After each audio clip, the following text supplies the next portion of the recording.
주님께서 여러분과 함께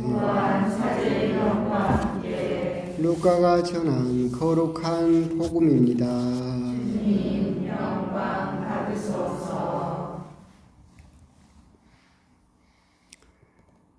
그때 예수님께서 군중에게 말씀하셨다. 너희는 구름이 서쪽에서 올라오는 것을 보면 곧 비가 오겠다 하고 말한다. 과연 그대로 된다. 또 남풍이 불면 더워지겠다 하고 말한다. 과연 그대로 된다. 위선자들아, 너희는 땅과 하늘의 징조는 풀이할 줄 알면서 이 시대는 어찌하여 풀이할 줄 모르느냐? 너희는 왜 올바른 일을 스스로 판단하지 못하느냐? 너를 고소한 자와 함께 재판관에게 갈 때 도중에 그와 합의를 보도록 힘써라.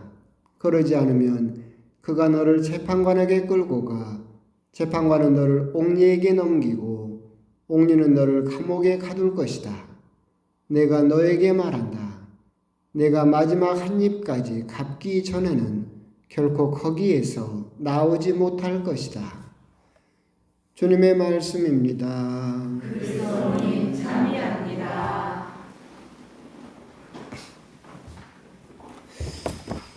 참여해 주님.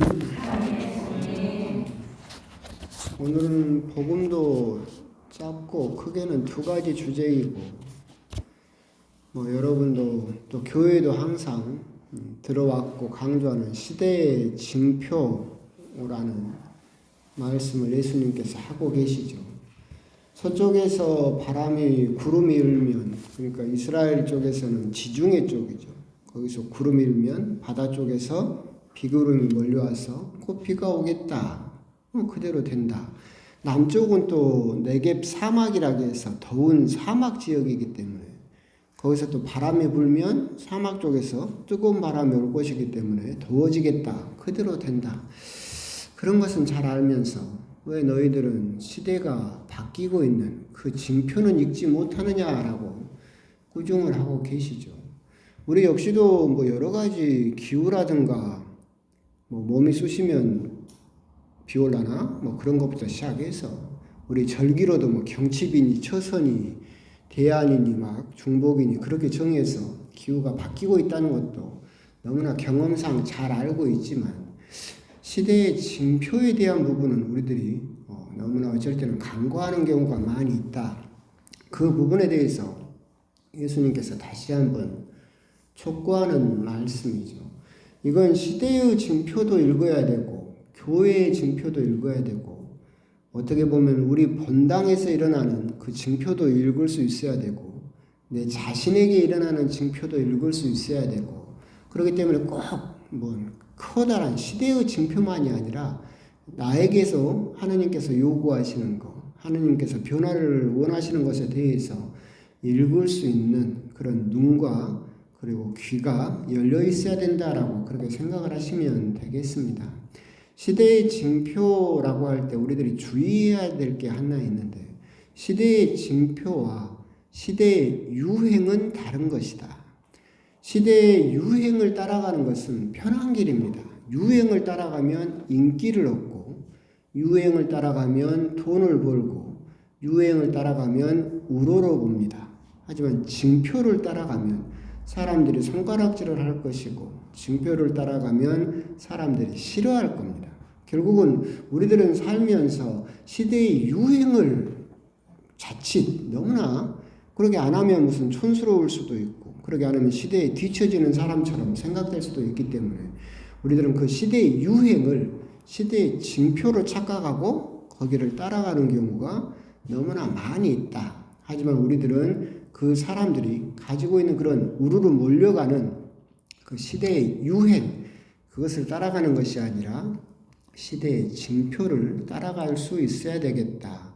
사실 우리 교회도 많은 부분 그렇죠. 오늘 복음에서 나오는 것처럼 유대교도 새로운 시대가 왔다. 이제 율법의 시대는 끝나고 그리고 복음의 시대가 시작되었다라고 하는 그 징표를 잊지 못했고 그러므로 인해서 그 뒤로는 그리스도교의 시대가 열렸던 것처럼 그렇게 열린 그리스도교 시대도 우리 교회 역시도 징표를 잘 못 읽을 때가 있었고 알아채지 못할 때가 있었죠.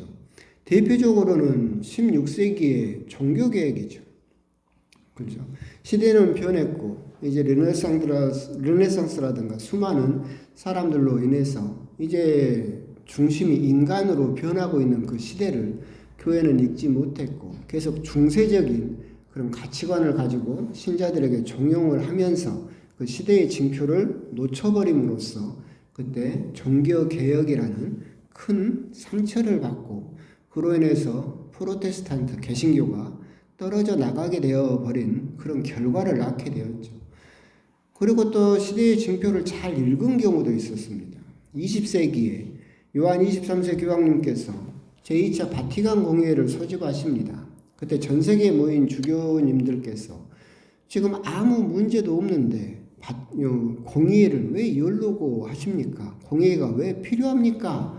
라고 했을 때 요한 23세 교황님께서는 창문을 열면서 우리 교회에 새로운 바람이 필요합니다 하면서 2차 바티칸 공의회를 기어코 여셨고 그로 인해서 중세에 사로잡혀 있던 우리 가톨릭 교회가 전례개혁이나 모든 것을 개혁을 하면서 지금과 같은 현대적인 모습으로 변화될 수 있었다. 그때 새로운 바람, 시대의 징표를 읽지 못하고 또 옛날에 머물러 있었다라고 한다면 지금 우리 가톨릭 교회는 굉장히 구시대적이고 정말로 박물관에서나 볼만한 그런 중세의 잔재, 중세의 화석 같은 그런 존재가 되어버릴 수 있었다. 하지만 그 교황님께서 시대의 징표를 읽음으로써 지금과 같은 모습으로 변화될 수 있었다. 결국 시대의 징표를 읽을 수 있느냐, 읽을 수 없느냐, 이것은 우리들에게 지금 당장은 별 일이 아닌 것 같지만 그로 인해서 시작되는 변화는 우리 세계 또 우리 교회에 큰 변화를 가져다 주게 된다라고 하죠. 지금 여러분들이 생각하기에 지금 시대의 징표는 너무나 뚜렷하게 드러났습니다. 뭡니까? 환경이죠. 지금 우리에게, 전 세계 우리 인류에게 너무나 뚜렷하게 드러난 시대의 징표는 환경입니다. 이 환경을 우리만 쓰고 여기서 다 같이 멸망해 버릴 것이냐, 우리 자손들에게 그래도 살만한 환경을 물려줄 것이냐라고 하는 그것이 너무나 뚜렷한 징표로서 우리에게 다가왔다라고 하는 거죠. 우리 교회에 다가온 징표도 있을 것이고 여러 가지가 있을 것이고 저는 그것을 보수주의, 극단주의라고 생각을 하는데 그거야 이야기가 길어질 것이고 또 우리 교회, 우리 성당에도 우리 교구도 그렇고 우리 성당에도 여러 가지 징표들이 있을 것이고 그 징표들을 우리들이 읽어내음으로써 우리 교회가 우리 성당이 살아남을 수 있느냐 아니면 화석이 되어버릴 것이냐 그런 부분도 너무나 크게 다가올 수 있겠다라고 하는 겁니다. 우리 자신에게도 똑같죠. 거창할 거 없이 내가 이제 아는 어떤 자매님이 계세요. 왕년에는 정말로 잘 나갔어요. 건강하고 튼튼하고. 근데 이제 연세가 드시니까 그 징표들이 나오잖아요. 당신은 아직도 청춘이라고 생각을 해. 그래가지고 옛날처럼 막 일하고 다녀. 그러다가 나무에서 떨어지고 걸어가다 자빠지고 그러면 이제 이게 무슨 뜻이에요? 나이가 들었다. 이제 너는 옛날에 그 청춘이 아니다. 나에게 그런 징표들이 보인다라고 한다면 이제 뭘 해야 돼요? 그 나이에 맞게 내가 스스로 변화될 수 있어야 돼요. 난 아직도 옛날하고 똑같아. 그래버리면 내가 그 징표를 읽지 못하는 거죠. 똑같죠. 우리 몸에도 지금 우리들도 하느님께서 또는 내 몸에서 보내주는 징표들이 있을 거예요. 하지만 우리들은 그걸 읽지 못하고 그냥 과거의 모습만을 생각을 하면서 변화를 거부하게 되면 결국 우리 몸도 망가질 수 있는 것과 똑같다라고 하는 겁니다. 이것은 우리들에게 주어진 것이고 결국 시대의 징표라고 하는 것은 어려운 이야기이긴 한데 또 극단적으로 그런 것도 있었죠. 이게 시대 유행 이야기를 했었는데 이게 극단적으로 드러나는 게 교회에서 이런 모습이 있었어요. 우리나라에서 개신교를 중심으로 해서 아주 크게 번창했던 것이 번영신학이었어요. 번영신학, 강남 개발로 인해서 시작되는. 그래서 우리 교회 다니면 돈도 많이 벌고 출세하고 하느님께 복도 받고 구원받는다. 번영신학. 번창할 수 있다. 돈 많이 벌 수 있다. 대표적인 걸로 그 당시에 우리나라 교회 이름을 조사를 했을 때 제일 많은 교회 이름이 뭔지 아시냐면 제일교회. 제일 많았어요. 그 다음에 중앙교회.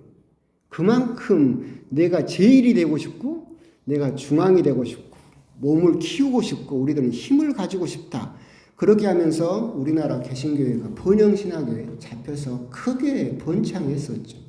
여러분들이 생각하기에 그것은 시대의 징표 같습니까? 시대의 유행 같습니까? 유행이었습니다. 지금은 이제 반성하고 너무나 쇠퇴기에 접어들면서 이제 통하지 않는 100년도 안 돼서 사라져버리는 신학이 되어버렸죠. 그렇게 번영신학이 시대의 유행으로서 우리나라를 휩쓸고 있을 때 오직 한 사람이 명동성당 앞에서 경찰들을 막으면서 독재에 반대했습니다. 누굽니까? 김수환 추기입니다. 시대의 징표를 읽은 거죠. 그래서 이 번영신학을 따라가는 교회라든가 거기 사람들은 좋아요. 인기가 많죠. 거기 가면 돈 많이 벌 수 있다는데 너무나 많은 사람들이 가죠. 시대의 징표를 외치는 사람은 광야에서 혼자 외치는 거하고 비슷해요. 인기가 없어요. 사람들도 싫어해요. 하지만 지금 시간이 지나고 나니까 누구 말이 맞았어요? 시대의 징표를 말한 사람이 맞았다라고 하는 것을 알 수 있죠. 우리는 정말로 신앙생활을 하면서 조심해야 될 것이 딱 한 가지예요. 이게 징표냐, 이게 유행이냐. 많은 사람들이 그걸 따라가면서 그게 좋다, 옳다라고 할 때 이게 정말 올바른 것이냐, 하느님께서 나에게 보여주시는 변화를 요구하시는 징표냐, 아니면 한때 잠깐 스쳐 지나가는 그냥 다른 사람에게 뒤처지기 싫어서 함께 휩쓸려가는 유행이냐. 영성생활이 되었든 기도생활이 되었든 신앙생활이 되었든 성당 활동이 되었든 우리들은 이거에 대해서 식별할 수 있어야 돼요. 그냥 이 사람이 좋다 저 사람이 좋다 많은 사람이 우르르 몰려가니까 그냥 저게 좋은 건가 보다 얼싸덜싸 따라가는 거, 그것은 유행일 뿐이죠. 시간이 지나면 허망하게 사라지고 또 다른 유행이 닥쳐오게 되고 우리들은 그 유행만을 따라가다가 허덕이게 될 것이고, 하지만 반대의 길 어려워요. 사람들이 싫어해요. 손가락질할 거예요.